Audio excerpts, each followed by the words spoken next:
I'm not exactly sure when it happened, but somewhere along the way, we all grew up.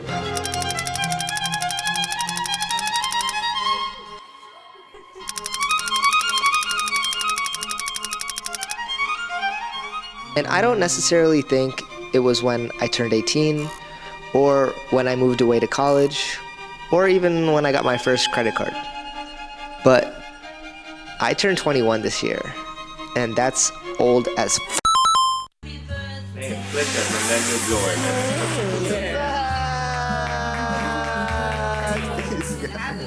And in the grand scheme of things, yeah, like I'm just scratching the surface of what my life has to offer. Yeah, I get it, we've heard it. But I'm about to be a senior in college and I still have no idea what's going on. Like, it was cute freshman year when people were like, oh, like you'll figure it out. No, it's like not cute anymore.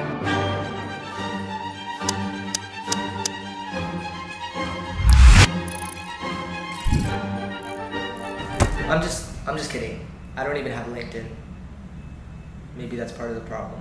And it's funny because we spend our whole childhood wanting to grow up, wanting to become adults, but then we become adults and we spend the rest of our adulthood wanting to go back. So I'm making this video as a little bit of a homage to my childhood. So I put together a list of 5 of the most important things I've learned from childhood, but also things that I want to keep in mind entering adulthood.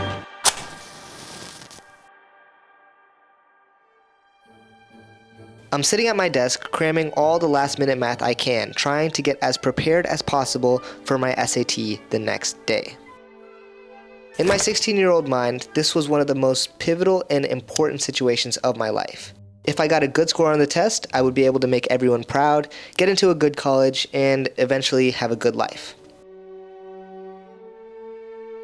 But if not, I would let everyone down, including myself, and basically throw my entire future away.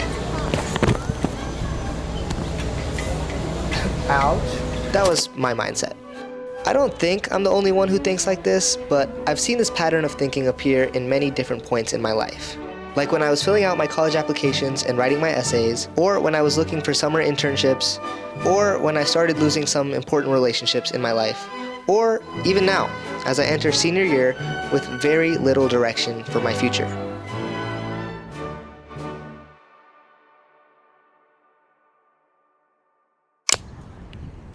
But now, looking back on every one of these situations, I've come to the conclusion that they all worked out just how they were supposed to.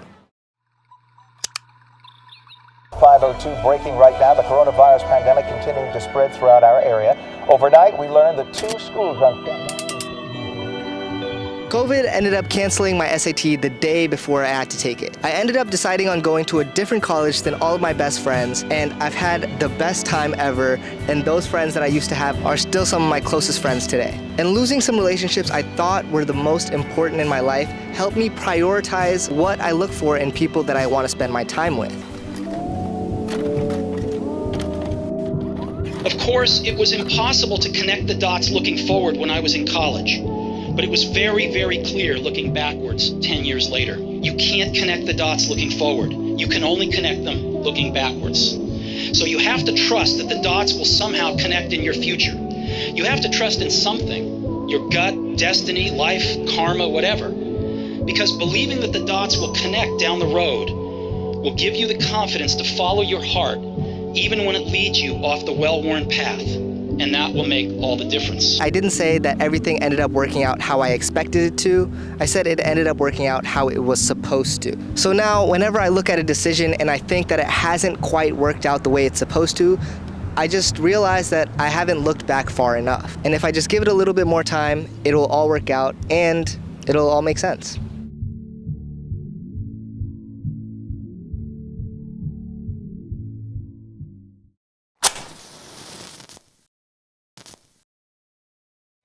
It's a month out from the end of the semester and my junior year, and I'm sitting in my college apartment without a single plan for my upcoming summer. Yeah, junior year summer, the one that's so pivotal and can define the rest of your career and what you do after you graduate and all that. Yeah, I had no plans. The only thing I kept coming back to was the idea of spending my summer in New York City. But I had nothing, not a single idea of how I was gonna make that happen. No jobs, no plans, no connections, just a thought that I wanted to be in New York City for the summer. But trying to plan it out had gotten me nowhere. So I decided to strip the idea down to the simplest steps that I could think of. Step 1. I needed $4,200 in order to book a summer dorm in the heart of Manhattan. Step 2. Make $4,200. Lucky for me, it was the height of grad photo season, and I had already had a few friends reach out to me to take their grad photos for them. But a few friends was not going to get me to $4,200.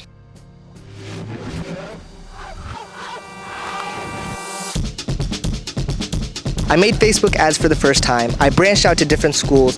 I tried different events other than grad photos. I reached out to friends of friends of friends and told everybody that I was booking grad shoots and that they should book with me. And slowly but surely, I ended up booking out almost every single day from April to May. I ended up doing just under 30 photo shoots at 5 different schools. So if I wasn't shooting, editing, or driving to another school, I was doing the bare minimum schoolwork that I had to do. My mom's probably not gonna like that one, and by the end of it all, I had made $3,900. About $300 short of my goal, so I dipped into my savings and booked my room for the summer with no job prospects, no connections, no friends, and not even any money to actually survive my summer in the city. But I trusted that it would all fall into place.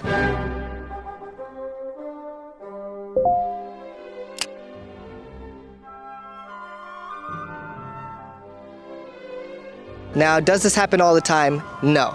Am I telling you to jump into something big with no plan? Maybe, but no. Did I get extremely lucky? Yes, I did. Because this job was gonna last through the summer and actually pay me just enough for me to survive and actually have fun and eat food in the city.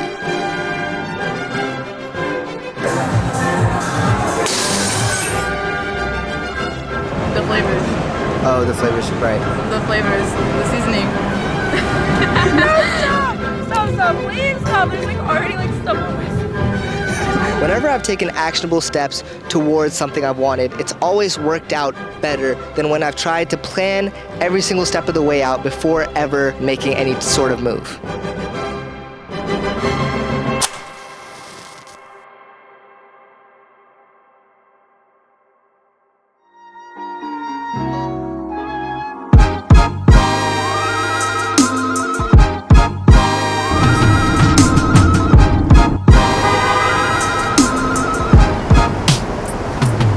I was super excited to be back in New York City, but as soon as that initial feeling wore off, I kind of realized I was very much out of place. I really had no legitimate reasoning for being in New York, other than the fact that I just wanted to be. And yeah, I thought it would be a good experience, and I thought I would meet a lot of cool people, and TBH, I thought I would get a lot of cool shots.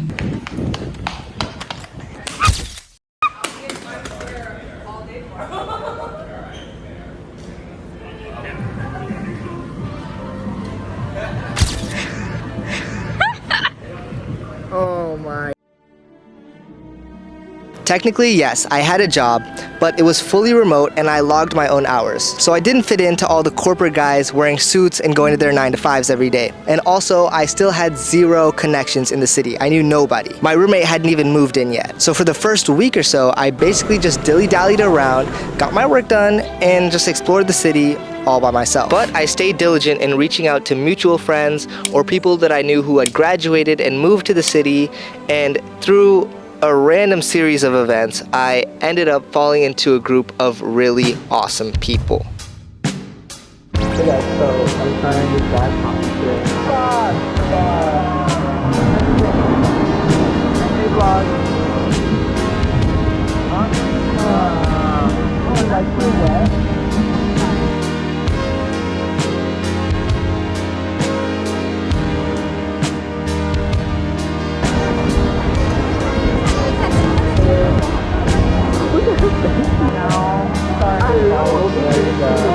Every time I've encountered a new stage in my life, I've always felt so lost. Like I had no idea what I was doing and that I didn't belong. But everyone around you feels the same way. Life can be much broader once you discover one simple fact, and that is everything around you that you call life was made up by people that were no smarter than you. And you can change it. You can influence it. You can build your own things that other people can use. Shake off this erroneous notion that life is there and you're just going to live in it, versus embrace it, change it, improve it, make your mark upon it. I think that's very important. Everybody, at one point or another, has felt completely lost and like they have no idea what they're doing. But sometimes all it really takes to get through it is some false courage.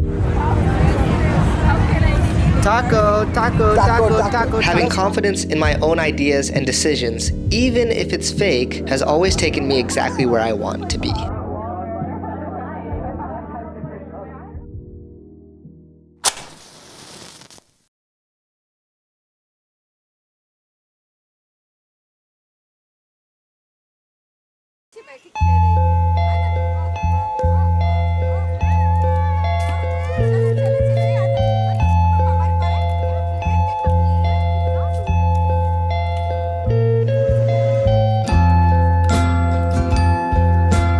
This is me when I was 8 years old. I had dreams of becoming an astronaut and a race car driver and a professional football player and making a gargantuous amount of money, all while being able to just play outside every day and never having to work. And this is me today. I have dreams of getting a job. Any job that pays me money. And potentially getting Taco Bell for dinner. It's crazy, really, because 99% of people never end up doing the things they dreamed of as kids. And for good reason. Sometimes kids have stupid dreams, okay, first of all. And also, the world is a lot harder than our 8-year-old selves could comprehend. So sometimes our childhood dreams get put to the side. We can't just play outside every day for the rest of our lives. You know, we have to make money, pay bills, advance our careers, watch our health. We can't eat Kit Kats every day, even though some people would argue that I still do that. But at the same time, we can't just work for the rest of our lives. There's more to this than just surviving and building wealth, because wealth is not just one number. It's not. It's a combination of your lifestyle, your experiences, and your relationships. So we have to find a sort of middle ground, a life that would make our 80-year-old self proud and content and survivable, but also a life that would make our 8-year-old selves proud and happy and fulfilled.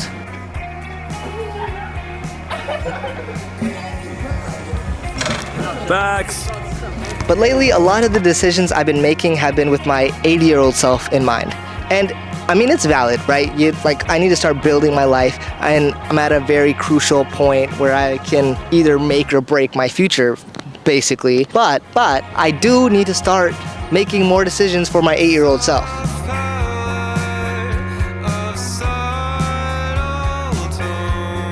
Because at the end of the day, he had the easiest and simplest outlook on life.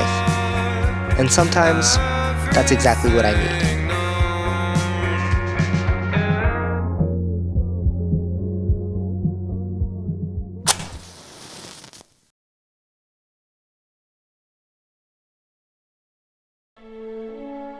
The truth is, we never really grow up.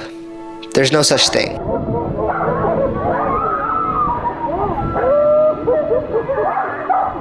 Life is a constant cycle of new challenges and games and levels that we have to complete and overcome.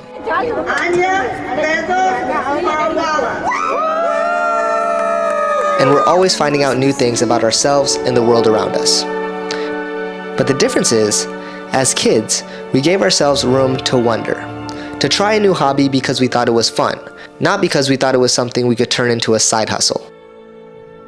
To talk to new people because we thought we could make a new friend, not because we thought they could help us get a job.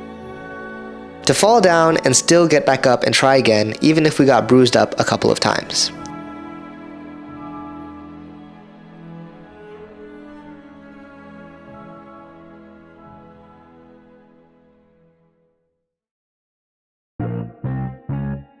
Being an adult is necessary. We all have to make something of ourselves and find a place in this world. But that doesn't mean we have to forget about our childhood. What's up, people? We have Yo, it's Alec, bro, your boy, bro. And we got me coming, bro. And who we got behind the camera? Back at it today, another vlog. We're here in our calculus class, 2020. What's up, guys? Back with another video today. And today, Originally, I began making this video as a final cap-off to my childhood years. But honestly, your childhood doesn't really need an end date.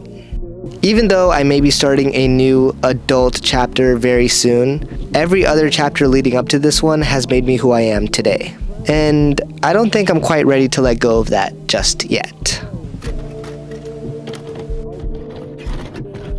Things turn into a job. Maybe that job becomes a career someday, and before you know it, you've learned quite a few things. You've met quite a few people. Maybe you find someone or a group of people you want to spend your time with, and your life is looking pretty great, but it's looking pretty full. You see, one thing grown-ups are always good at is remembering to fill our calendars. And one thing we're terrible at is leaving enough room for wonder. To be okay with not having it all figured out, and that's all I ask of you tonight. It's not going to take much effort, just a little shift in your perspective. But if you're willing to play, I promise you, it will be fun. But most importantly, you will find that in the midst of all that great stuff, it is still quite possible to leave yourself just enough room for wonder. And if you're willing to go on the journey with me tonight, well, then I'm going to try to show you some things that before tonight maybe seemed impossible. What fun is growing up anyways?